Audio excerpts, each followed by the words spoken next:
Кыргызстанда эң көп тараган оору бул бел оору, куян оорусу. Куян оорусу неден болот деп көп адам сурашат.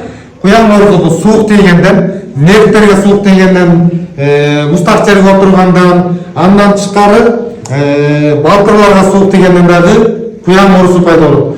Эгерде сиздин белиңиз ооруп жатса, жамбаштарыңыз ооруп бутуңузга берип жатса, сандарыңыз ооруп жатса, балтырларыңыз ооруп жатса, анда бул куяндын белгиси. Куян үстүрбөсө эмне болот? Куян үстүрбөсө адамдар балдак менен басып калат, эки уту такыр иштебейт, чолок болуп калат. Эгерде куян үскөндө кандай болот? Куян үскөндө сразу массаж жасагандан кийин куян үсүлсө, сразу дене оорубай калат. Ошон үчүн кимден ким куян үстүрөм десеңиздер, бизге келип куян үстүрүңүздөр. Кыргызстанда чам деле киши болсо куян үскөндөр уже азайды. Илгерки аксакалдар куян үскөн ата-аналар бул дүйнөдөн өтүп кетти.